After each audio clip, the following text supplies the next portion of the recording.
자, 안녕들 하세요. 이수천입니다. 요즘 저희 이제 스튜디오에서 촬영을 여러 가지를 많이 해서 유튜브에 많은 강의들이 올라오고 있을 건데, 많이 구독들 해주셔서 감사하고, 오늘부터는 본격적으로 이제 객관식세법 시즌이 됐죠. 그래서 저희가 객관식세법 수업을 하겠습니다. 그치? 대상은요, 공인회계사 또 세무사 그죠? 시험을 그죠? 준비하는 학생들을 대상으로 하겠습니다. 그러면서 여러분들하고 좀 수업을 진행을 해갈 거예요. 그래서 여기를 대상으로 해서 지금부터 그죠?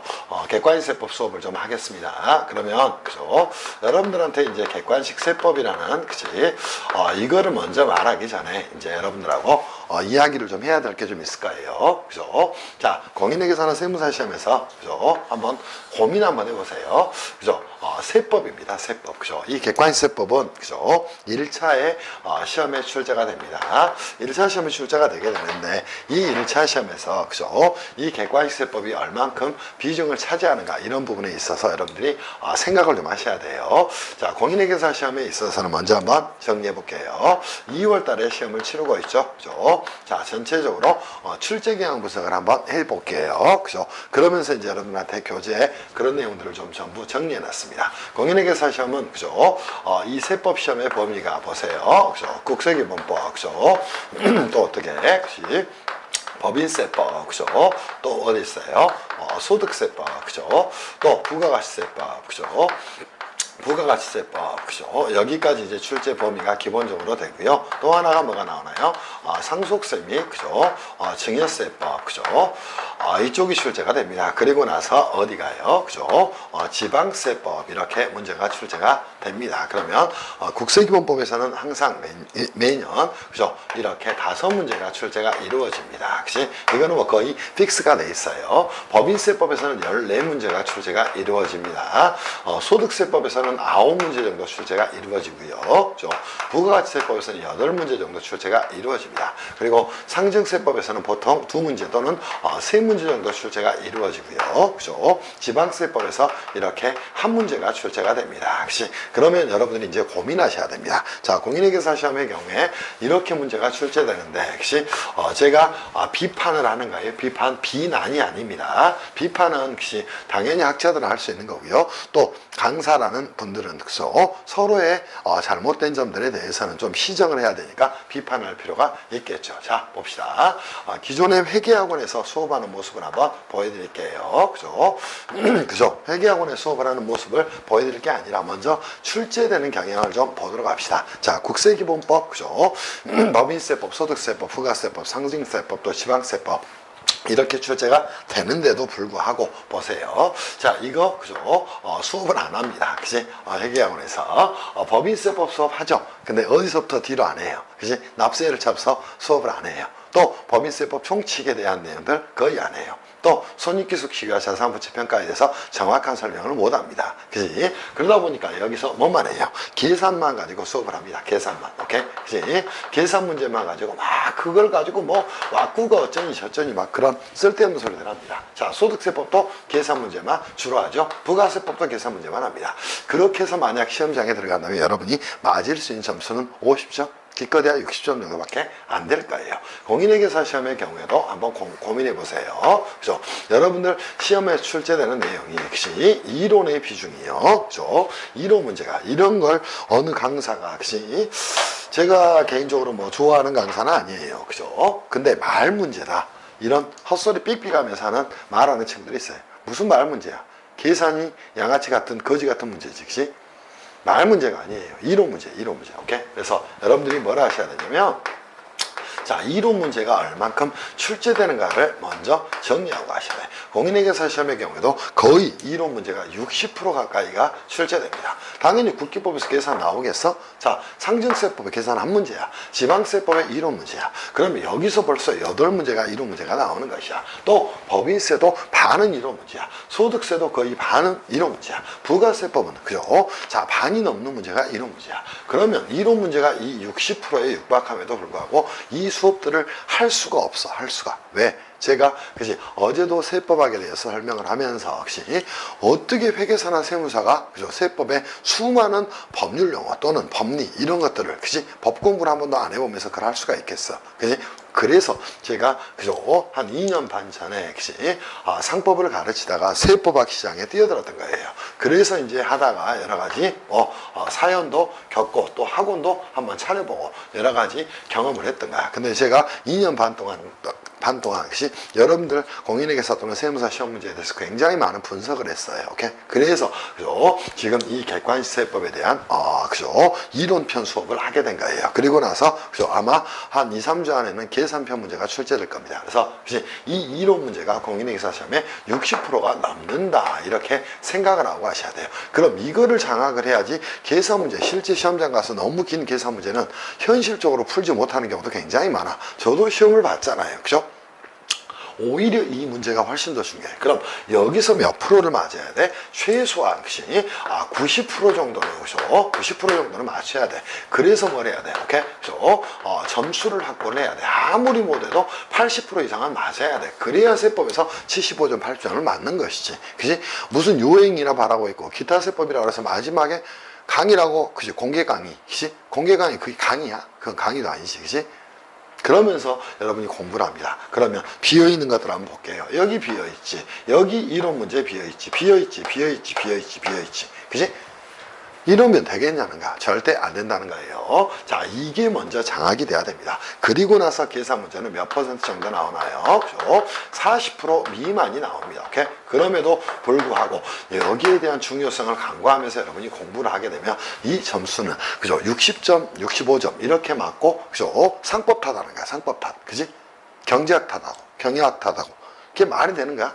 회계학세법이 중심인 게 공인회계사 세무사 시험인데, 그치? 자, 이렇게 공부하면 되겠냐는가? 그래서 저희는, 그죠? 자, 이거는 어떻게 정리를 할까요? 객관식세법, 그죠?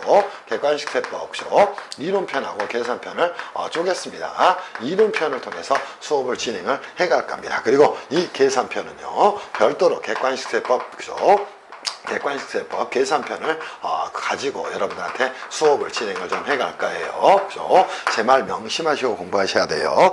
심지어 공인회계사 시험에 시험 문제가 어떻게 나오는지도 모르고 공부하는 거 말이 안 되는 겁니다. 그래서 저희 교재도 머리말 다음에 보세요. 출제 경향 분석을 놔뒀습니다. 이와 똑같습니다. 그죠? 10년치 기출 문제를 보면 그죠? 자, 어디 국세기본법 5문제, 법인세법 14문제, 소득세법 9문제, 부가세법 8문제, 상증세법 3문제, 지방세법 1문제 이렇게 해서 40문제가 총 꾸려지는 것이에요. 그죠? 40문제가 이렇게 해서 꾸려지는 겁니다. 혹시 그거를 명심하시고 공부하셔야 돼. 어떻게 보면 반은 회계학원에서 혹시 자 회계학 배우는 거야. 회계학 세법이 아니라 그건 굉장히 잘못된 것이다. 이런 말씀을 드리고요. 이 이론편의 중요성을 절대 간과해서는 안 된다. 이렇게 정리를 좀 하십니다. 그리고 점수를 정확히 확보를 해놓는다. 이렇게 정리를 좀 하시길 바래요. 제가 방문가게 역시 1년 반 전에 스카우트에서 가서 혹시 저희 방문가게 혹시 공무원 세법에 혹시 전임은 저 혼자예요. 오케이? 그러면서 제가 많은 트레이닝을 했겠죠. 또 세법학 책도 그죠? 올해 시리즈로 전부 출간하면서 대한민국의 세법의 이론은 그죠? 이슈천을 따라갈 자가 없습니다. 잘 따라오시면 여러분한테 좋은 일이 있을 거예요. 그리고 세무사 시험을 한번 가봅시다. 그럼 세무사 시험의 경우에 역시 시험은 어떻게 나오나 이렇게 한번 정리해 볼게요. 당연히 국세기본법이 그죠 출제가 될 겁니다. 또 어디가 출제가 되나요? 국세 징수법이 출제가 될 겁니다. 역시 그리고 나서 어디가 역시 자 이거부터 먼저 보셔야 돼요. 조세범 처벌법이 출제가 됩니다. 그리고 나서 어디 역시 자 부가가치세법 저희는 뭐 그죠 법인세법 갈게요. 법인세법 갑니다. 역시 또 소득세법 갑니다. 그죠? 또 부가가치세법을 한번 가서 정리를 할게요. 그죠? 부가가치세법 갑니다. 역시 같이 세법을 갑니다. 그리고 나서 여러분은 어디까지 출제가 되나요? 국제조세 조정에 관한 법률까지 역시 조세 조정에 관한 역시 조정에 관한 법률까지 여러분 시험범위에 출제가 됩니다. 그래서 역시 세무사 시험의 경우는 실법이 출제가 되고요. 회계사 시험의 경우는 육법이 출제가 됩니다. 그때 이 세무사 시험을 공부할 때 여러분들 그지 생각해 보세요. 자 국세기본법에서 몇 문제가 나오나요? 그죠? 5문제 정도 출제됩니다. 물론 4문제가 나올 수도 있어요. 국세징수법은 셋에서 그죠? 4문제가 출제됩니다. 그지? 조세범처벌법은 뭐예요? 2문제입니다. 오케이? 그지? 그리고 나서 혹시 자, 여러분이 이제 생각을 좀 다시 한번 조금 이따 해보셔야 돼요. 법인세법 몇 문제 출제입니까? 그죠? 10문제 정도 출제가 이루어집니다. 잘 보세요. 그죠? 이쪽은 10문제 정도. 그죠? 소득세법은 9문제 정도. 그죠? 자, 어디? 부가세법은 그죠? 8문제에서 9문제 정도. 그죠? 출제가 이루어집니다. 그리고 국제조세 조정에 관한 법률에서 또 2문제가 출제가 이루어집니다. 그러면 자, 한번 고민해 보세요. 그죠? 고민해 보기를 바랍니다. 이렇게 해서 총 40문제가 출제가 이루어지게 되는 겁니다. 그런데 자, 여러분이 생각하셔야 됩니다. 자, 공인회계사 시험에는 그죠? 여러분들 세법 시험이 제목이 뭐예요? 세법 개론입니다. 개론이에요. 그러니까 계산 문제 비중이 약간 더 높은 거예요. 오케이? 계산 문제 비중이 약간 높다는 거. 근데 세무사 시험의 경우에 세무사 시험을 공부하는 분들이 세무사 시험의 1차의 세법이 제목이 뭔지도 모르고 공부해요. 그거는 안 되겠죠. 자, 세무사 시험의 경우에는 세법학 개론입니다. 그치? 자, 세법 개론이 아니라 세법학 개론이라는 거예요. 이거를 모르면서 여러분이 공부하고 있다는 거. 그치? 그러면서 세무사 시험의 경우에 출제 경향을 이렇게 여러분이 정리를 한번 해본다면 보세요. 그죠? 세무사 시험의 경우에는 그죠? 이론 문제가 몇 문제가 출제될까? 거의 70%가 출제됩니다. 오케이? 그치? 계산 문제라고 해도 계산 문제가 현실적으로는 아니에요. 왜 그럴까요? 자, 시험의 과목부터 먼저 차이가 있는가? 세법 개론과 세법학 개론. 응? 그런데 이런 것도 모르고 사실상 공부를 합니다. 그러면서 법수업을 죽으라고 회계학원에서 하는 거, 그지? 인가, 회계사, 세무사 공통이다. 그러면서 공부를 해요. 말이 되는가? 말이 안 되는 것이. 그지? 자, 이론 문제가 70%가 출제돼. 그리고 나서 뭐랍니까? 계산 문제가 그죠? 30% 정도밖에 출제가 되지 않아요. 이거는 세무사 시험에 그대로 2차에 그대로 갑니다. 세법학이 500, 그지? 100, 200점. 세무회계가 100점. 이렇게 출제가 되는가. 그래서 여러분들이 그런 부분을 철저하게 이해를 좀 하고 가셔야 돼. 무슨 말씀인지 이해할 수 있겠어요? 그러면 여러분이 먼저 정비해야 될 게 뭐가 있어? 이 이론을 장악해야지. 그지? 1차를 안 붙고 무슨 동차라고 무슨 심화반 하면서 헛소리 삑삑해 되고 세법학 공부도 안 하고 세법학 가르치도 못하고 이게 말이 되냐는가? 이게 절대 안 되는 거예요. 그럼 마찬가지로 공인회계사나 세무사 시험에서는 여기서 무조건 여러분은 뭘 하셔야 돼? 점수 확보를 무조건적으로 하고 가셔야 돼. 그지? 그리고 세무사 시험의 계산 문제는 사실상 계산 문제가 아니야. 거의 이론 문제야. 거의 이론 문제. 왜 그럴까? 자, 공인회계사 시험의 경우는 시간을 한 문제당 1.5분을 줘요. 즉 1분 30초를 줘. 세무사 시험의 경우는 1분을 줘요. 1분을. 그러니까 이 계산 문제를 복잡하게 낼 수가 없는가? 그러니까 거의 이론이라고 봐도 그죠? 과언이 아니야. 이것도 모르면서 그치? 공부를 하고 있어. 그래서 여러분 교재에도 제가 출제 경향 분석을 해놨어. 거짓말인가 아닌가 봐봐. 그지? 10년씩 기출문제를 전부 다 넣어서 여기다가 그지? 그죠? 이 교재에다 넣었어요. 이것들을 정비하기 위해서 저희가 뭘 만들었냐면 그죠? 이 공통 수업을 하기 위해서 제가 교재를 말씀 그대로 그죠? 자, 객관식세법을 2권을 출간했습니다. 하나는 이론편을 출간했고요.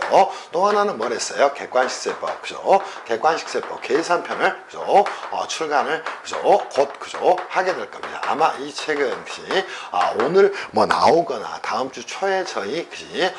이슈천닷컴에 그죠? 입고가 될 거예요. 그죠? 그래서 이미 출간이 거의 돼 있다 이렇게 생각을 하시고요. 이거는 아마 한 늦어도 2주 안에는 출간이 될 겁니다. 여러분이 세법 공부를 할 때는 무조건 이렇게 공부하셔야 됩니다. 그죠? 이론편하고 계산편을 좀 쪼개서 공부를 좀 하고 가셔야 돼. 이론인지 계산인지 뭔지도 모르고 공부를 하는 거 옳지 않다는 것이야. 그래서 철저하게 이렇게 그지? 여러분이 진행을 좀 하셔야 될 거고요. 이 객관식세법 이론편은 그럼 선생님 어떻게 수업을 할 겁니까? 자, 4개의 그지? 공통 주요 주제를 가지고 할 거예요. 첫 번째 국세기본법을 그지? 하겠습니다. 그리고 나서 그지? 법인세, 소득세, 부가가치세법까지 수업을 진행을 할 거예요. 그러면 공인회계사 시험의 경우에 이론에서 상증세하고 지방세 부분이 남습니다. 그리고 당부드려요. 자, 그 수업은 어떻게 보완할 거냐면 기타 세법 특강을 통해서 보완을 할 거예요. 오케이? 그때는 국세기본법을 다시 한번 들으시길 바래요. 객관세법 듣고 나서 선생님 그시 기타 세법 그시 2가지만 들으면 되는데 그시 어떡합니까? 그시 그런 거 없어요. 무조건 사서 들으세요. 왜냐하면 세법 핵심은 국세기본법이에요. 그지? 모든 저수지의 물들이, 그지? 모든 물들이 저수지로 모이듯이 또는 바다로 모이듯이 모든 세법의 궁극적 수렴점은 국기법입니다. 그래서 이것들을 여러분이 잘 아셔야 될 거예요. 그래서 자, 객관식 세법 이론편에서는 회계사, 세무사 공통으로 수업을 할 거예요. 그죠? 회계사 시험하고 세무사 시험, 그죠? 공통으로 수업을 할 겁니다. 그리고 이 회계사, 세무사 시험, 그죠? 기출 문제를, 그죠? 10년치를, 그죠? 전부 다 실었습니다. 그리고 굉장히 자세한 해설을 했습니다. 그지? 기존의 객관식 세법 책 보세요. 자, 있다, 없다 이렇게 나왔어. 그럼 있다를 없다, 그지? 있다가 답이야. 근데 없다 이렇게 질문이 나왔어. 그럼 있다 이게 해설이야. 이게 말이 돼? 세법을 수십 년씩 강의했다는 사람들이 말이 안 되는 것이야. 그죠? 저희는 자세한 해설을 통해서 이 10년치, 그죠? 굉장히 자세한 해설을 통해서 그지? 해설을 통해서 왜 이 종이 만들어졌는지, why, 그지? 이러면서 여러분들하고 정리를 좀 해갈 거예요. 그래서 객관식세법 수업은 보세요. 첫 번째 어디? 국세 기본법 수업을 공통적으로 하겠습니다. 그리고, 그죠? 자, 저희는 그지? 어디를 갈까요? 그죠? 자, 부가가치세법부터 먼저 하고 할 겁니다. 왜 그럴까요? 부가세법에서 점수를 확보하고 하셔야 됩니다. 그리고 나서 어디를? 법인세법 수업을 할 거고요. 그죠? 그리고 나서 소득세법에 대한 이론 수업을 할 겁니다. 자, 여기에서 예를 들어 30문제가 출제한다. 그러면 20문제 이상은 이론 문제가 출제한다고 생각하고 여러분이 공부를 하셔야 됩니다. 무슨 말씀인지 이해할 수 있겠지. 그리고 객관식세법 계산편은 어디? 제가 법인세, 소득세, 부가세, 상증세 편을 낼 거예요. 그죠? 그래서 이 책도 거의 완비가 돼 있는 상태입니다. 여기는 뭐, 그죠? 법인세법, 그죠? 또, 그죠? 소득세법, 그지? 또, 그죠? 부가가치세법, 그죠? 또, 상증세법, 그죠? 그죠? 상속세 및 증여세법, 원어대로 가야 됩니다. 상속세 및, 그죠? 증여세법에 대한, 그지? 지금까지 10년간 나온 기출문제들에 대해서 전부 다 정리를 좀 해드릴 거예요. 그래서, 그죠? 저희는, 그지? 기출문제, 그지? 10년치를 중심으로 모든 책들을 썼습니다. 그지? 강사들이 만들어가지고, 객관세법 책이, 기본서하고, 그죠? 해답집하고 하면 1500페이지도 넘어. 그게 책이야? 그지? 그거는 책이 아니야. 책을 그렇게 쓰는 건, 그지? 책이 아니라고. 그거는 뭐야? 짜집기야, 짜집기. 그지? 그거는 뭐야? 그냥 트래쉬야, 트래쉬. 그지? 그런 걸 가지고 공부를 하면 절대 안 됩니다. 그래서 제 말씀 듣고요. 이수천이라는 사람이 지금까지 살아온 것, 또 이수천이라는 사람이 강의를 했던 것, 또 이수천이라는 사람이 그치, 어떻게 그치, 공부를 해왔는가 여러분이 더 잘 아실 거예요. 그죠? 그래서 철저하게 이 내용에 대해서 이론 먼저 장악하고 1단계에서요. 그죠? 이 이론 수업이 끝나면 계산편 수업도 올해는 실행을 할 겁니다. 오케이? 그치? 저보고 계산을 못한다는 사람이 있어요. 그치? 제가 회계사무실만 벌써 15년째 하고 있어요. 어? 그죠? 수많은 회계감사를 했고, 그죠? 누구보다 계산을 잘해요. 근데 그 계산 가지고 이론을 덮을 수는 없다는 것이야. 응? 그런 이유 때문에 안 했는데, 그죠? 올해는 제가 이 계산편도 한번 보여드릴 거예요. 무슨 말씀인지 이해할 수 있겠죠. 그래서, 그죠? 그런 부분들을 생각을 하시고, 그죠?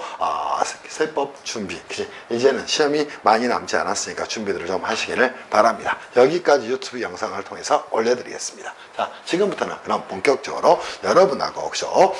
이 책을 왜 냈는지에 대해서 그지 말씀은 이미 드렸으니까 그지 여러분하고 그죠 자 국세 기본법부터 수업을 좀 해갈 거예요. 그리고 머리말 꼭 읽어보시기를 바랍니다. 그지 제가 머리말을 항상 새로 쓰니까요 읽어보시기를 바라고요. 그죠 자 책 앞에 쭉 넘겼더니 공인회계사 시험 세법개론의 출제 경향 분석에 대해서 말씀을 드렸네. 세법개론입니다. 그리고 다음 페이지 넘겼더니 세무사 시험의 세법학개론이다. 오케이 이렇게 출제 경향 분석을 말씀을 드렸어요. 그치? 자, 누구를? 상대를 알고, 그죠? 나를 알아야 백전백승을 하는 겁니다. 지피지기이면 백전백승이라고 이야기했어. 근데 상대도 모르고, 그죠? 즉, 시험도 모르고 사실은 공부를 해요. 그건 말이 안 되는 것이죠. 그래서 이렇게, 그치? 정리를 좀 하시면서, 그치? 지금부터 본격적인, 그죠? 이 4개의 이론편 수업을 진행을 해 나갈 거예요. 아마 그지 저희 수업 듣고 나면은 야 세법이란 게 이런 거구나, 그지 또 세법 수업은 일이 해야 되는구나, 이런 걸 느끼실 수 있을 겁니다. 지금부터 본격적으로 그죠 국세기본법 수업을 들어가겠습니다. 그지 자 한번 가보십시다. 저하고 아주 재밌는 세법 수업을 하면서 세법의 오묘한 법리를 그지 여러분들하고 한번 배워보고 또 저도 가르쳐보고 또 가르치면서 배우고 선순환 구조를 한번 만들었으면 좋겠다, 이런 생각이 좀 듭니다. 이슈천닷컴 많이 사랑을 해주시고 그죠? 그렇게 하시기를 바랍니다. 무슨 말씀인지 이해할 수 있겠죠. 자, 뭐 여기까지 뭐 유튜브로 올려도 괜찮을 것 같고요. 그죠? 그렇습니다. 자, 이제부터는 여러분하고 국세 기본법으로 가서 역시 본격적인 정리를 좀 해드릴 거예요. 수업 진행도 이론 요약은 다 해드릴 겁니다. 무슨 말씀인지 이해할 수 있겠지. 저 책 없습니다. 여러분이 보시듯이 출간될 교재에 대한 자료밖에 없어요. 역시 제 머릿속에 있는 걸로 여러분한테 정리를 좀 해드리겠습니다. 그러면 제 1편으로 가서 우리 정리를 좀 합시다. 자, 제 1편은 뭐가 됩니까? 국세기본법에 대한 내용이 됩니다. 이 국세기본법도 모르고 무슨 세법이야, 그치? 세법의 처음이자 끝은 A이자 알파자 오메가는 뭐예요? 국세기본법입니다. 그럼 국세기본법은 뭘까요? 국세에 관해서 기본적이고 공통적인 사항을 다루고 있다는 겁니다. 그러면 이 국세라는 게 도대체 무엇인가를 알기 위해서는 첫 번째 우리가 정리해야 될 거대한 타픽이 존재합니다. 걔가 뭘까요? 조세가 뭔지를 알아야 됩니다. 그래서 저희는 제 1장의 조세 총론에 대해서 이야기를 좀 했어요. 심지어 여러분들이 뭣도 모르면서 수직적 공평과 수평적 공평도 모르면서 부가세에서 역진성 완화다, 이런 말을 합니다. 말이 안 되는 것이에요. 그래서 조세 총론에서 여러분들이 정리를 좀 해야 될 것들이 존재할 겁니다. 그럼 조세가 뭐다, 또 조세 관계는 어떻게 된다, 법률 관계다, 이런 부분을 설명을 드릴 거예요. 그리고 조세법이 추구하는 기본 원칙은 뭐다, 조세 법률주의야, 조세 공평주의다, 이렇게 정리하셔야 돼. 그럼에도 불구하고 일반 강사들의 책을 보면 아주 뭐 같아요, 뭐 소국가에서 금지 원칙, 말이 되는 소리를 해야지, 그건 아니에요. 그래서 조세 총론에 대해서 정리를 좀 하겠습니다. 그리고 나서 국세기본법 총칙으로 가서 정리를 할 거예요. 당연히 모든 시험 문제의 보고는 이 국세기본법 총칙에서 국세기본법 굉장히 중요한 내용을 다루게 됩니다. 그리고 나서 3장에는 뭐를 다룰까요? 국세 부과의 원칙에 대해서 정리를 좀 하고 갈 겁니다. 4장에서는 뭐를 배울까요? 세법 적용의 원칙에 대해서 정리를 좀 하고 갈 겁니다.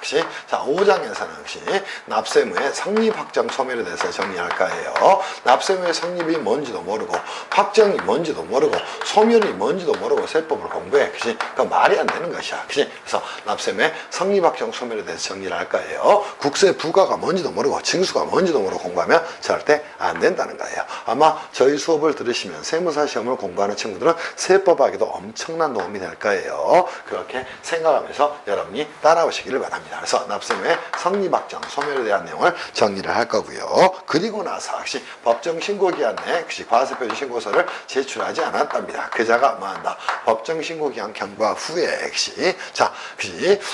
스스로가 자진해서 신고할 수 있는데 걔를 기한으로 신고다, 이렇게 이야기를 하게 됩니다. 그리고 나서 당연히 뭐를 법정 신고 기한에 신고를 했어요. 근데 과소신고 등을 했다는 겁니다.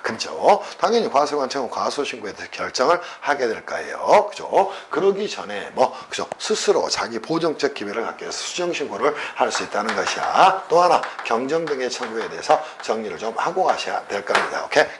그리고 나서 봐야 될 내용 뭐 있을까요? 납세무의 확장제도로 가서 정리를 좀 하고 갈 거예요. 납세무의 확장제도는 성이 뭐뭐 있습니까? 납세무의 승계, 연대 납세무, 제2차 납세무, 또 납세담 이런 내용들이 존재한다, 이렇게 정리를 하면서 따라오시기를 바랍니다. 그리고 나서 또 하나 배울 게 뭐 있을까요? 사례 문제로 종종 출제되죠. 국세와 다른 채권과의 관계. 이거는 국세 징수법을 좀 알아야 됩니다. 국세 징수법에서는 뭘 하게 될까요? 납세자가 신고만 하고 납부를 하지 않으면 임의적 징수 절차 고지 또는 독촉 등의 절차를 거치게 됩니다. 근데 고지 또는 독촉에 의한, 즉 독촉장에 의한 납부기한까지 납부를 하지 않게 됩니다. 그러면 과세관청은 스스로의 힘으로 법원의 집행명령 없이도 집행권을 행사할 수 있다는 거, 걔를 자력 집행권이라고 이야기합니다. 그래서 과세관청은 법원의 집행명령 없이 체납자의 재산에 대해서 압류라는 행정행위를 할 수가 있게 된다는 겁니다. 그때 압류한 재산에 대해서 압류했음에도 불구하고 납부하지 않아요. 그럼 매각을 시작을 하게 됩니다. 그리고 청산하게 됩니다. 그때 매각대금의 청산 과정에서 역시 매각대금이 나올 거예요. 그때 매각대금의 배분 순위를 다루는 걸 국세 우선권이다 이렇게 이야기를 하게 되는 겁니다. 그 부분도 정리를 좀 하고 가셔야 될 것이고요. 또 하나 뭐 있을까요? 가산세, 그죠? 부과와 그지 감면에 대한 부분도 정리를 좀 하셔야 될 것이고, 또 국세 환급금과 환급 가산금에 대해서 정리를 좀 하고 가셔야 될 거예요. 그죠? 환급 가산금에 대해서 당연히 정리를 하고 가셔야 될 것이고, 또 하나 추가적으로 여러분이 정리해야 될 게 있다면, 그죠? 국세 불복 절차에 대해서, 그죠? 불복 절차에 대해서, 그죠? 정리를 좀 하고 가셔야 될 겁니다. 또 하나 마지막으로, 그죠? 자, 납세자의 권리 보호를 위한, 그죠? 권리 보호를 위한 제도들, 그치? 세무조사에 있어서 납세자의 권리 보호를 위한 제도들, 그치? 또 과세전 적부심사 이런 제도를 정리할 것이고요. 마지막으로 보치까지 해서 정리를 좀 하고 갈 겁니다. 자, 이 정도의 목차는 알고 국세기본법을 공부를 해야 되는 것이에요. 무슨 말씀인지 이해할 수 있겠습니까? 이렇게 항상 펼쳐놓고 여러분이 공부를 좀 하고 가셔야 됩니다. 무슨 말씀인지 이해할 수 있겠지. 그래서 조세 총론부터 지금부터 수업을 좀 하고 갈 거예요. 그럼 제1장에 이 목차 꼭 잡으세요. 그리고 여러분 시험에 가장 시험에 많이 나온 거 국세기본법 총칙에 대한 내용 잘 정리하세요. 또 두 번째 납세매 성립확정수매는 뭐 빠지지 않고 무조건 나옵니다. 오케이? 그래서 이거 정리하시면서 국세 부과권과 국세 징수권에 대한 내용도 정리를 잘 하시라는 겁니다. 또 하나, 그죠? 기한후 신고, 수정 신고, 경정 청구에 대한 부분, 특히나 경정 등의 청구에 대한 부분 항상 시험에 나올 수 있어요. 납세무의 확장제도로 뭐가 있나? 납세무의, 그죠? 자, 납세무의 승계, 그죠? 의무의 승계, 그죠? 또 연대납세 의무, 그죠? 연대납세무 또 뭐가 있다는가? 2차 납세 의무, 그죠? 이런 것들이 존재를 하게 됩니다. 이 전체적인 내용도 여러분이, 그죠? 저희 수업 들으면서 잘 정리를 하고 가셔야 됩니다. 무슨 말씀인지 이해할 수 있겠지. 그래서 이 납세무의 확장제도 굉장히 중요한 제도 중에 하나입니다. 그래서 이 부분도 잘 정리하시라 이렇게 말씀을 좀 드리고 싶어요. 또, 그죠? 계산의 형식을 띄어서 이 국세 우선권에 대한 부분도 매년 출제될 수 있으니까 잘 정리하셔야 돼. 거기다 2017년도에, 그지? 18년도가 되겠죠. 올해, 그지? 자, 뭐가 나왔나? 확정일자 받은 소액 확정일자 있는 임차보증금에 대한 부분이 뭐하고, 그죠? 담보채권하고, 즉, 피담보채권하고 동순위가 됐다. 이런 부분도 정리하셔야 돼요. 그리고 가산세 부과 가면도 뭐 항상 나올 수 있죠. 그래서 회계사 시험에 올해 물납재산의 환급에 대한 부분이 아마 나왔을 거예요. 물납재산으로, 그죠? 환급하는 경우는 국세 환급 가산금을 가산하지 않는다. 그 내용을 가지고 아마 출제했을까. 또 국세 환급금이 뭔지도 모르면서 세법을 공부하면 절대 안 됩니다. 그치? 법인세법에 자 어디 그치? 사실과 다른 회계처리에 따른 경정에 의한 세액 공개가 이 국세기본법의 국세 환급제도에 대한 뭐예요? 예외 규정이 되는 거예요. 또 하나 어디가 존재합니까? 하나 더 존재한다면 그치? 부가세법의 조기 환급에 대한 내용도 국세기본법의 국세 환급에 대한 특례 규정이다. 이렇게 이해를 하면서 가셔야 됩니다. 그리고 뭐 교수님들이 희한하게 이걸 좋아해요. 열등감이겠죠. 그래서 국세 불복 절차, 심사 청구, 심판 청구를 거치 않으면 행정소송을 제기할 수 없다. 그 부분도 정리하시고 이 납세자 권리보호와 보칙도 그렇죠? 굉장히 중요합니다. 그래서 이 국세기본법은 당연히 세법의 꽃입니다. 오케이? 그래서 어느 하나도 빼뜨리지 말고 공부를 하시라 이렇게 말씀을 좀 드려요. 지금부터 제1장으로 가서 여러분하고 수업을 좀 진행해 가겠습니다. 1장은 조세 총론에 대해서 그렇죠? 간단하게 좀 정리를 하겠습니다. 그럼 제1절에서 저희는 그죠? 필기는 간단하게 할게요. 조세 총론에서 우리가 정리해야 될 주제는 선생님 뭐뭐 있습니까? 자 보세요. 첫 번째 조세가 무엇인가를 좀 정리를 좀 하고 가셔야 됩니다.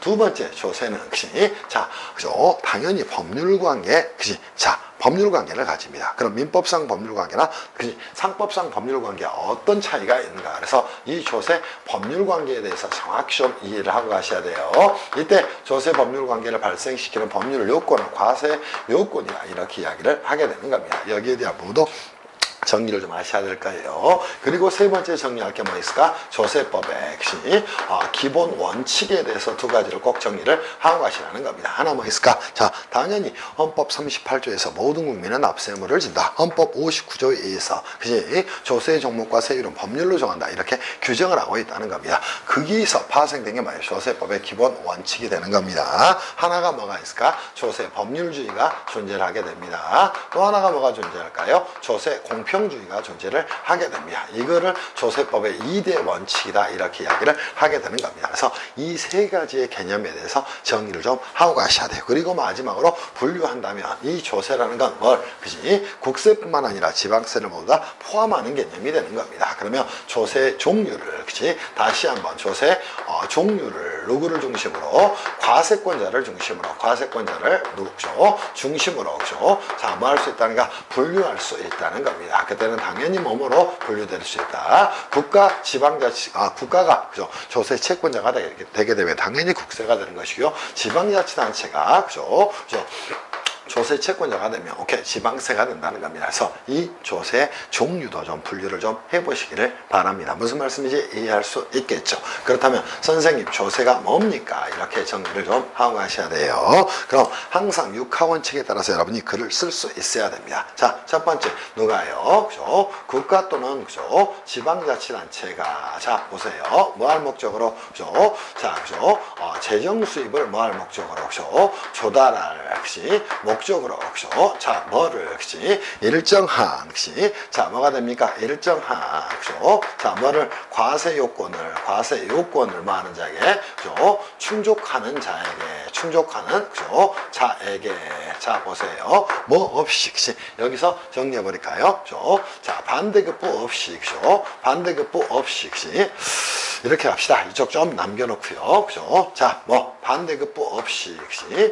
반대급부 없이, 그지? 자, 뭐 하는, 그죠? 부과하는, 그죠? 자, 뭐가 됩니까? 원칙적 금전 지급 채무를 말한다. 이렇게 정리를 좀 하고 가셔야 됩니다. 물론, 이 금전 지급 채무에서 유일하게, 그지? 물납에 대한 문제가 나올 수는 있지만, 그건 넘어가셔도 됩니다. 그럼, 자, 봅시다. 첫 번째, 국가 또는 지방자치단체, 그지? 이게 첫 번째, 그지? 정의가 되는 거예요. 자, 어떤 목적에서 재정 수입을 조달할 목적에서 세 번째 그죠 일정한 과세 요건을 충족하는 자에게 그지 자 뭐 반대급부 없이 부과하는 그죠 자 반대급부 없이 그지 자 뭐하는 부과하는 그지 자 다섯 번째 금전 지급 채무를 말한다 이거를 가지고 파고 들어가는 게 뭐라는 거예요 오케이 세법이라는 겁니다 이해할 수 있겠어요 그럼 국가 또는 지방자치단체가 그지 재정 수입을 조달할 목적으로 일정한 과세 요건을 충족하는 자에게 반대급부 없이 부과하는 금전 지급 채무를 말한다 오케이? 이렇게 정의를 좀 하셔야 돼요. 이때 액션이 자 누가 채권자가 국가라면 국세가 되는 것이고 그죠? 채권자가 지방자치단체라면 지방세가 되는 것이다. 이렇게 연결을 하면서 여러분이 가게 되는 겁니다. 무슨 말인지 이해할 수 있겠어요? 이게 조세 총론에서 첫 번째 정리해야 될 조세에 대한 의의가 되는 겁니다. 그렇다면 선생님 조세 관계는 도대체 뭡니까? 굉장히 중요한 내용이에요. 조세 관계는 당연히 말하는 거예요. 그죠? 자, 그죠? 법률 관계이자 그치? 제가 상법하면서 맨날 했던 이야기예요. 그죠? 법률 관계이자 얘는 뭐다? 그죠? 채권 채무 관계다 이렇게 이야기를 하게 됩니다. 그죠? 자 이제 여러분하고 한번 가보겠습니다. 그럼 보시죠. 자 누가 있다는가? 국가가 존재한다는 겁니다. 오케이? 그리고 누가 존재한다는 거예요? 국민이 존재를 하게 된다는 겁니다. 그죠? 국민이 존재를 하게 된다는 겁니다. 오케이? 자 그때 무조건적으로 헌법에 의해서 모든 국민은 납세 의무를 진다 이렇게 규정을 해놨다는 겁니다. 이자들은 납세 의무를 부담을 하게 되니까 이자들은 납세 의무자가 되는 겁니다. 오케이? 그치? 그리고 국가는 뭐가 될까요? 그죠? 또는 지방자치단체는 국가 등이라고 표현하겠습니다. 국가 등의 경우에는 당연히 뭐를 가지게 될까요? 조세 채권자의 그죠? 채권자의 지위에 서게 된다는 겁니다. 오케이? 그죠? 그럼 이 납세의무자를 뭐라고도 이야기할 수 있을까? 조세 채무자다. 이렇게 이야기할 수도 있다는 겁니다. 그럼 둘의 관계는 어떻게 형성이 될까요? 둘의 관계는 당연히 뭐가 될 수밖에 없다? 법률 관계가 될 수밖에 없다는 겁니다. 이를 뭐라고 이야기한다? 조세 법률 관계다. 이렇게 이야기를 하게 된다는 것입니다. 그러면 이 법률 관계가 발생이 되게 되면 당연히 누구는 그죠? 국가 등은 채권자가 됐고요. 상대방이 되는 국민은 뭐가 됐어? 조세 채무자가 됐다는 겁니다. 다만 이 조세 채무자를 납세 의무자 또는 납세자라는 이름으로 포장해서 쓰게 되는 겁니다. 그러면 이때 보세요. 그죠? 일반적 법률 관계의 경우에는 자 민법에서는 법률 행위를 통해서 자 너 살래? 그래 살게. 청약과 승낙의 의사표시 없이 즉 법률 행위를 통해서 뭐가 이 채권 채무 관계가 만들어지게 됩니다. 오케이? 그럼 이 법률 관계의 발생 원인이 되는 건 민법이나 상법 뭐야? 법률 행위 또는 의사 표시라는 거야. 그런데 세법에서는 뭐가 됩니까? 이 법률 관계는 뭐에 의해서 혹시 과세 요건의 충족에 의해서 무조건적으로 뭐가 그죠? 과세 요건에 그죠? 자, 뭐에 의해서 충족에 의해서 혹시 충족에 의해서 무조건적으로 뭐 그죠? 국가 등은 채권자가 되게 되는 것이고 그죠? 자, 국민은 납세 의무를 부담을 하게 된다는 겁니다. 그러면 이때 선생님 과세 요건은 무엇입니까? 여기에 대한 고민을 여러분 좀 하고 가셔야 한다는 말이에요. 오케이? 그럼 과세 요건은 뭐뭐가 있을까? 자, 이렇게 끄집고 가세요. 과세 요건은 다시 한번 뭐뭐로 나눌 수 있다. 자, 무엇을 과세터로 삼을 것인가? 오케이? 걔를 뭐라고 이야기한다? 과세 대상이다. 이렇게 이야기를 하게 되는 겁니다. 그치? 자, 두 번째 역시 자, 납세 의무자를 누구로 삼을 것인가? 즉 조세 채무자를 누구로 삼을 것인가? 그치? 그거를 납세 의무자다. 이렇게 이야기를 하게 됩니다. 세 번째 뭐가 존재할까요? 그죠? 자, 세액 산출의 근거가 되는 것은 금액으로 판단할 것인가? 수량으로 판단할 것인가? 걔는 과세 표준이다. 이렇게 이야기를 하게 되는 겁니다. 그리고 그죠? 세액은 어떻게 산출할 것인가? 걔를 세율이다. 이렇게 이야기를 하게 되는 거예요. 그럼 과세 요건은 다시 한번 뭐뭐로 나눌 수 있다. 첫 번째 과세 대상 이런 건 머릿속에 박아놓고 하셔야 돼. 두 번째 납세 의무자, 세 번째 과세 표준, 네 번째 세율 이 네 개로 나눠졌다는 겁니다. 그러면 우리가 늘상 배우는 법소부 그죠? 이 정도만 가지고 한번 따져볼까요? 그죠? 과세상은 당연히 뭐가 됩니까? 혹시 법인세법에서는 당연히 뭐가 됩니까? 법인세법에서는 법인의 소득이 되는 거예요. 이해할 수 있겠어요? 자, 이 법인의 소득은 뭐 각사무 소득, 그치? 자, 계속적 영업활동에 대한 소득을 법인의 소득이다. 이렇게 이야기를 하게 됩니다. 또 해산 후에 남아있는 소득, 청산소득이라고 이야기합니다. 법인의 경우는 개인처럼 양수세 부담을 하지 않습니다. 그러니까 개인과 법인 간에 세율 차이의 불형평이 생길 수밖에 없어요. 그래서 자, 비삼용 토지나 주택 등을 정부에 가지고 있다면 그 법인 형태로 가지고 있는 게 훨씬 더 싸다는 겁니다. 그래서 그치? 그 불형평을 시정하기 위해서 말하게 돼 토지 등 양도소득을 그죠? 과세상으로 삼고 있다는 겁니다. 그때 납세의무자는 당연히 누가 될까요? 법인이 된다는 겁니다. 이때 법인은 다시 그죠? 자, 본점소지지, 본점이나 주사무소, 사업의 실질적 장소가 국내에 있다면 내국법인,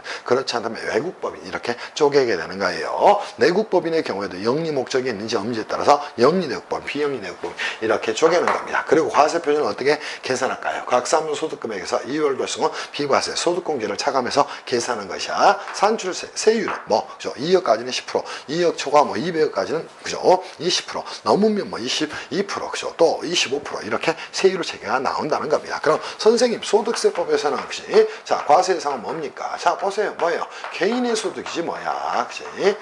이 개인을 다시 뭐로 나누는가? 거주자와 비거주자로 나누는 겁니다. 그럼 납세 의무자는 누가 될까요? 이 개인이 다시 쪼개졌으니까 거주자와 그죠? 비거주자로 쪼개지게 된다는 겁니다. 과세 표준은 당연히 뭐 그죠? 종합소득의 경우에는 종합소득금액에서 종합소득공제를 차감하면 과세 표준이 나올 것이고 세율을 적용을 하면 된다는 것이야. 그리고 부가가치세법 그죠? 한번 정리합시다. 부가가치세법은 그죠? 당연히 과세 대상은 뭐가 돼요? 부가가치가 된다는가. 근데 이 부가가치는 포차이가 너무 어렵다는 것이야. 그래서 사업자가 하는 재화의 공급 또는 용역의 공급, 재화의 수입을 과세 대상으로 삼고 있다. 오케이? 자, 여기는 부가세법은 개인이든 혹시 법인이든 그죠? 또 법인 아닌 단체든 법인 아닌 단체든 그죠? 단체든 국가나 지자체든 그지? 전부 다 뭐가 된다는 거야? 납세의무자가 된다는 거예요. 그리고 과세 표준은 어떻게 돼? 재화용의 공가액의 합계액이 되는 것이고 세율이 10%를 적용하는 것이다. 이렇게 여러분이 그지? 잡고 가셔야 됩니다. 그럼 모든 그지?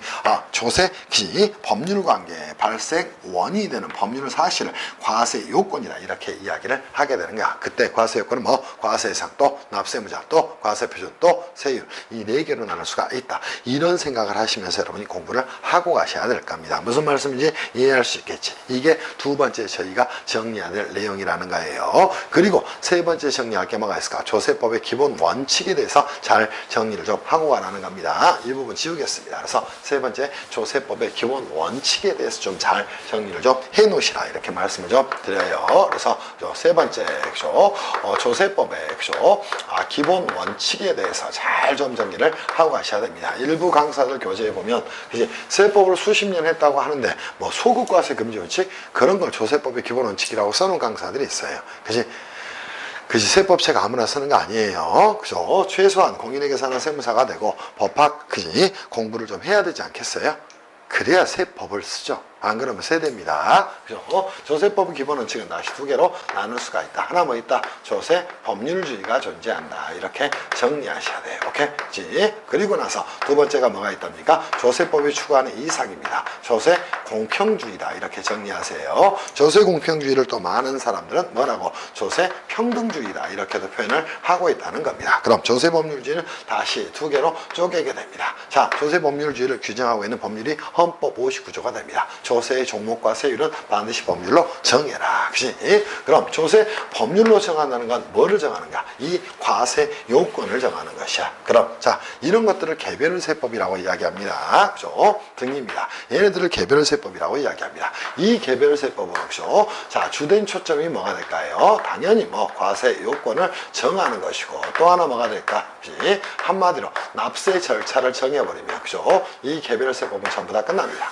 그런 것들이 전부 모여있는 게 국세기본법이다. 이런 생각을 하면서 공부를 하셔야 돼요. 그럼 개별세법에서 다루는 것마다 과세요건, 과세상, 납세무자, 과세표준, 세율 이거를 규정을 하고 있다는 것이야. 그리고 납세 절차에 대해서 신고 납부는 어떻게 할 것인가, 신고하지 않은 경우에 결정은 어떻게 할 것인가, 그치? 과수신고한 경정은 어떻게 할 것인가, 그치? 또 특이한 제도로 물납은 허용되는가 되지 않는가, 환급은 어떻게 할 것인가, 그치? 또 세액공개는 어떻게 할 것인가, 이런 것들을 다루고 있는 게 뭐다? 납세 절차에 대한 규정이에요. 그래서 개별세법은 뭐예요? 과세 요건을 정하고 있는 법률로 전부 정한 게 뭐다?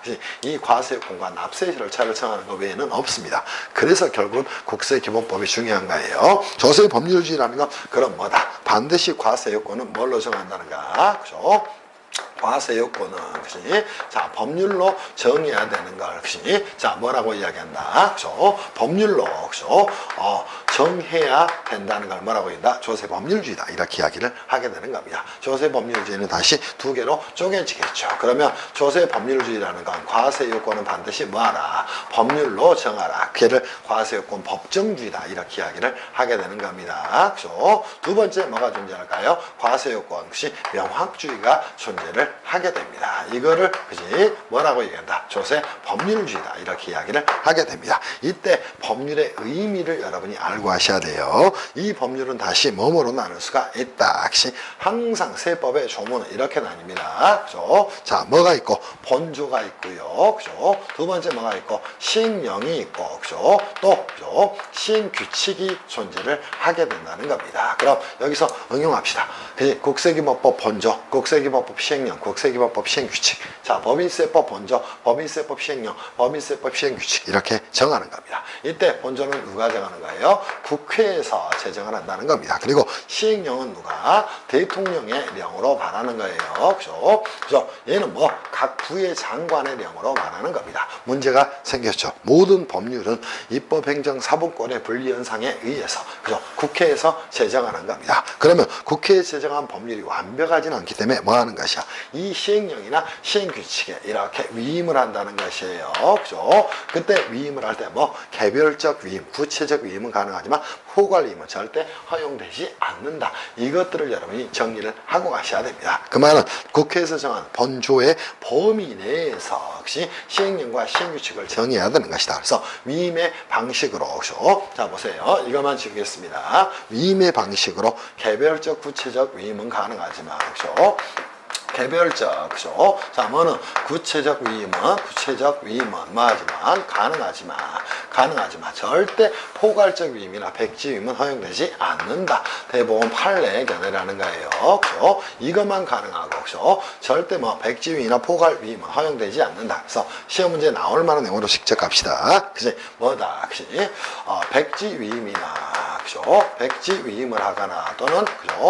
포괄 위임을 하는 것 절대 허용되지 않는다. 대법원 판례의 견해고 당연한 논리적 귀결입니다. 오케이? 왜? 그치? 모든 법률에 대한 제정권 또는 개정권은 국회가 가지고 있기 때문이에요. 그리고 그죠? 반드시 법률로 정해야 되는 걸 말합니다. 그때 법률의 핵심은 본조가 되는 거예요. 그리고 본조에서 위임을 해서 대통령의 명령으로 만드는 규정은 뭐다? 시행령, 오케이? 부령으로 만드는 걸 시행규칙이다. 이렇게 이야기를 하게 되는 겁니다. 그래서 과세요건 법정주의에서 여러분이 체크할 내용은 이거가 하나가 존재하게 되는 거예요. 그죠? 국회에서 정한 법률을 대통령이나 시행, 그죠? 부령에 위임할 때는 개별적 구체적 위임만 가능하지 포괄위임, 백지임은 절대 허용되지 않는다. 이렇게 정리하셔야 됩니다. 또 과세요건을 법률로 정할 때는 반드시 어떻게 명확하게 정해야 됩니다. 그러니까 역시 추상적 문구나 이런 것들은 절대 허용되지 않는다는 겁니다. 그럼 그죠? 명확히 정의한다는 건 그죠? 구체적이고 그죠? 자, 뭘로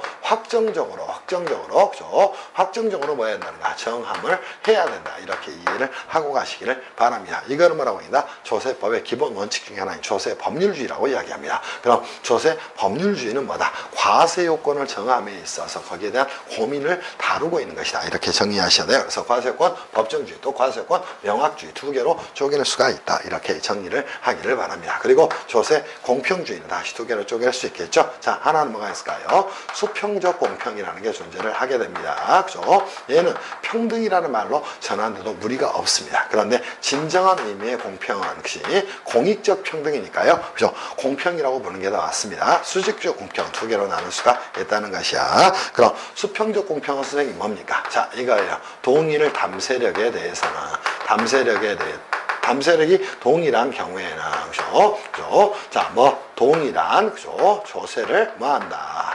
조세를 부담시키는 원칙을 말한다. 이렇게 정리를 좀 하고 가셔야 됩니다. 오케이? 수평적 공평은 그럼 직접적으로 과세요건 중에 뭐하고 관련이 될까요? 그죠? 과세 표준액, 그죠? 산정과 관련된 개념입니다. 산정과 관련된 개념이다. 이렇게 정리를 좀 하고 가셔야 돼요. 그에 반해 수직적 공평은 뭐가 될까요? 오케이? 그치? 자, 뭐 상대적으로 그죠? 자, 높은 담세력을 가진 자입니다. 그죠? 담세력이 뭐, 그죠? 담세력이 큰 자는 그죠? 자, 누구에 비해서 담세력이 상대적으로 뭐 적은 자에 비해서 그죠? 자, 담세력이 그죠?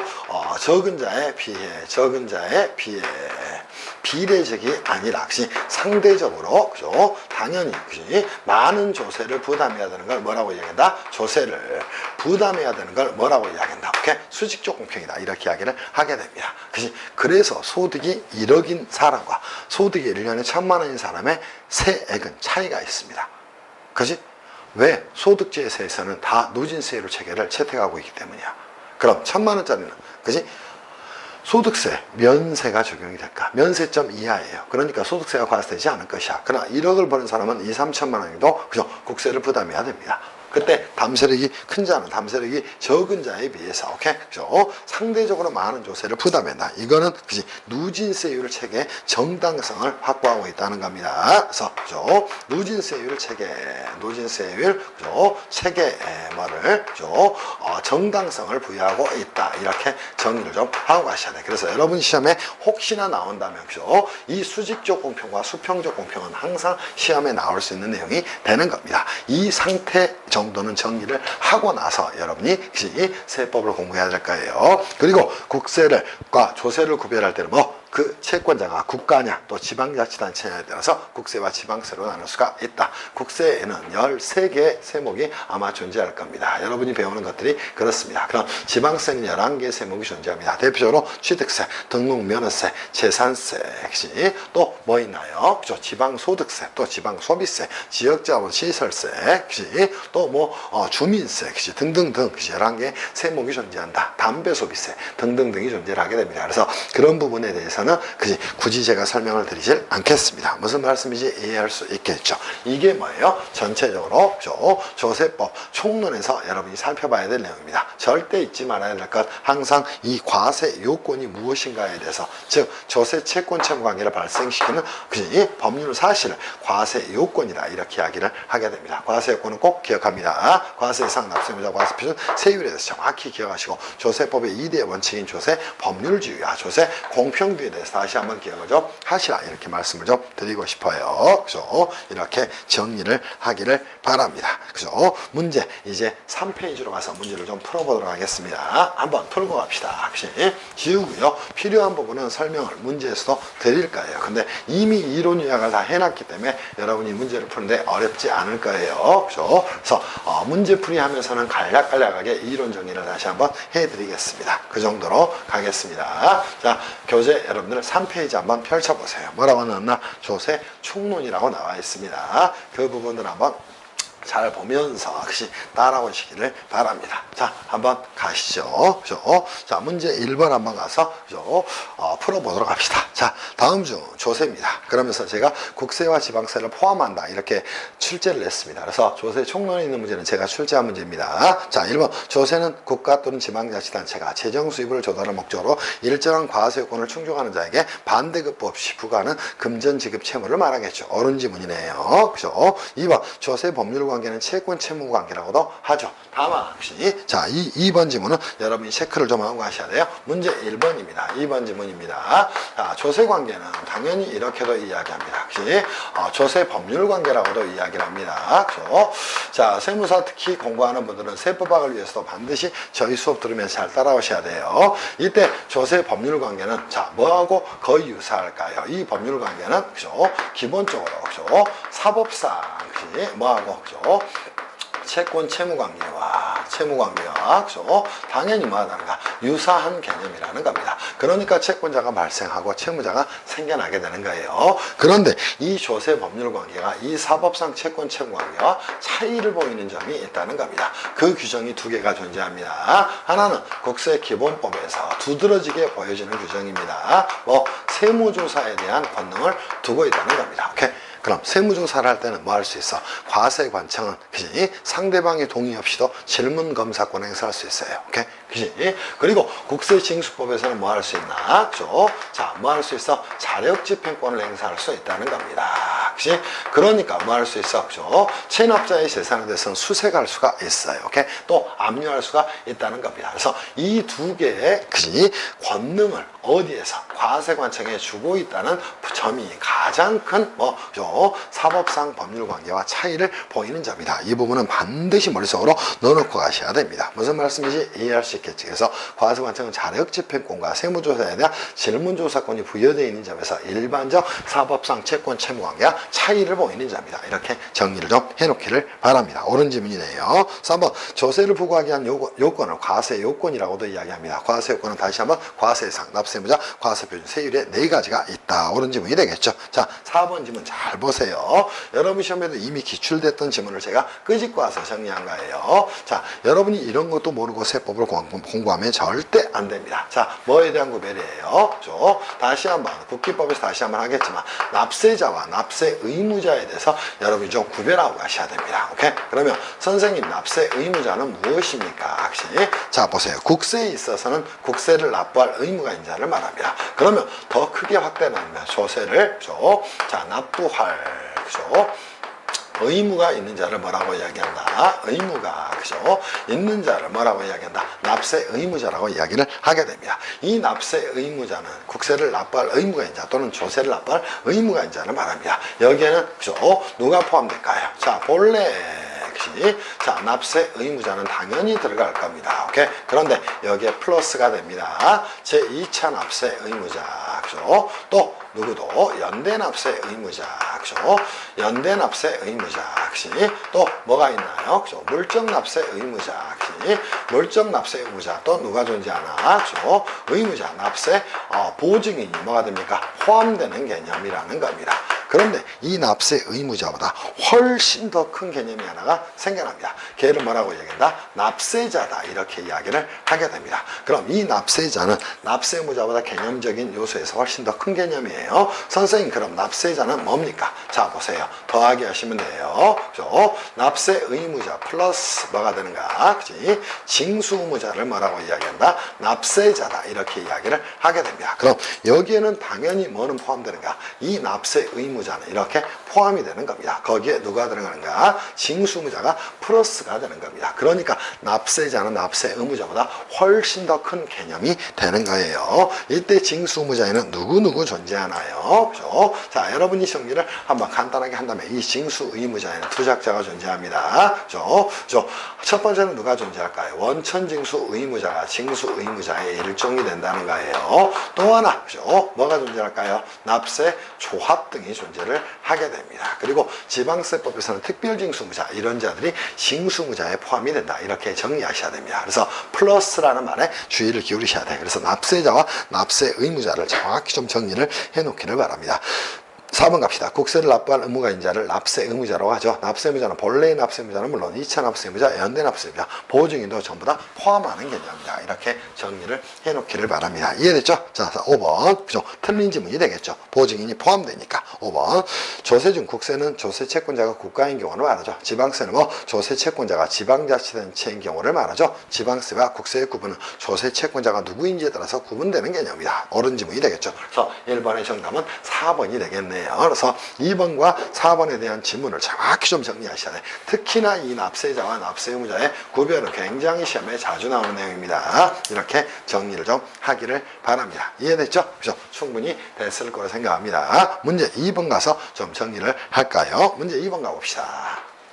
2번 뭐라고 나왔나요? 자, 조세법의 기본 원칙에 대한 설명으로 옳은 것은 나왔습니다. 그럼 1번 갑시다. 수평적 공평이란 담세력이 큰 납세자는 담세 능력이 적은 납세자보다 많은 조세를 부담해야 한다는 원칙. 자, 1번은 뭐야? 수직적 공평을 말하고 있는 것이 반드시 정확히 정의해. 2번 수직적 공평이란 담세 능력이 동일한 납세자에 대해서는 뭐 그죠?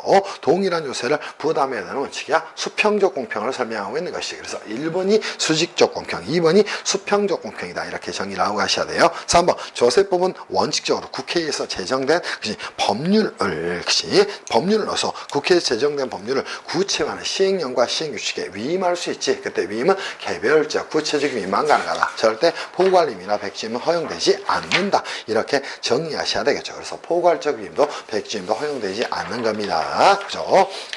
4번 질문 갑시다. 과세관청의 해석 또는 적용에 그죠? 기준을 정하고 있는. 자, 보세요. 조세 법률주의에서 3번 질문입니다. 자, 여러분이 이런 것들에 대해서 인식을 좀 하셔야 됩니다. 자, 국세청에서 혹시 만들어내는 뭐가 있나요? 예규나 혹시 통칙이 있습니다.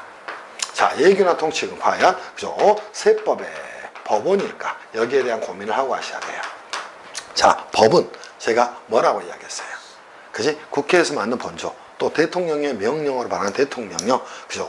부령으로 만드는 뭐 부령, 여기까지만 법이라고 이야기했어. 그럼 예규나 통식은 뭐야? 그지? 당연히 국세청에서 그죠? 자, 만들게 됩니다. 오케이? 그지? 국세청장이 아마 만들게 될 거예요. 이거는 뭐가 됩니까? 세무공무원의 그 업무를 수행함에 있어서 기준과 절차를 정하기 위한 얘네들은 뭐라는가? 행정해석이라는 겁니다. 그지? 자, 그럼 얘네들은 그지? 시행령이나 시행규칙이에요? 아니에요. 오케이? 그러니까 얘는 뭐가 되지 않나? 세법에 절대 법원은 될 수가 없다. 이렇게 정리를 좀 하고 가셔야 됩니다. 세법에 뭐는 그죠? 법의 존재 형식, 법원은 절대 되지 않는다. 그러니까 이 행정해석이 법률의 규정에 위반된 경우는 당연히 사법심사의 대상이 되는 겁니다. 그래서 예규나 통칙은 절대 세법의 보완이 될 수 없다. 이렇게 정리를 반드시 해놓기를 바랍니다. 5번 현행 법인세법, 소득세법에서 정하고 있는 누진세율입니다. 뭐 수직적 공평을 실현하기 위한 것이죠. 개별세법에서 규정하고 있는 뭐 과세표현의 측정은 수평적 공평을 실현하기 위한 것이다. 이렇게 정리를 해놓기를 바랍니다. 무슨 말인지 충분히 이해가 됐을 거예요. 그리고 3번 가서 자, 이 정도 문제가 출제되지는 않겠지만 국세와 지방세 구분도 못하면서 회계사 세무사 시험 공부를 하는 건 아닙니다. 그죠? 자, 여기에 있는 8가지의 세목 중에 자, 지방세만 여러분이 픽업 한번 해보세요. 자, 뭐 있나? 재산세, 또 등록면허세, 또 주민세 3개가 존재를 하겠네요. 그래서 정답은 당연히 3가지가 되는 겁니다. 그 밑에 해설도 굉장히 자세하게 해놨으니까 충분히 이 부분들을 보고 이해를 할 수 있을 겁니다. 그치? 다시 한번 정리한다면 조세 총론에서는 뭐 조세가 무엇인가, 그치? 또 조세 법률 관계에 있어서 과세요건의 의미를 정확히 좀 이해하시고요. 그죠? 조세법의 기본 원칙인 조세 법률주의와 조세 공평주의 여기에 대해서 정확한 이해를 좀 하시기를 바랍니다. 그리고 아울러 그지 조세중 그지 채권자가 국가인 국세와 그지 채권자가 지방자치단체인 지방세에 대해서 그죠 구분을 좀 해서 정리를 좀 하시라 이렇게 말씀을 좀 드리고 싶어요. 여기까지가 여러분이 보셔야 될 첫 번째 그지 조세 총론에 대한 내용입니다. 항상 왼쪽에 목차 펼쳐놓고 그죠 공부들을 좀 하시기를 바랍니다. 쉬었다 하겠습니다.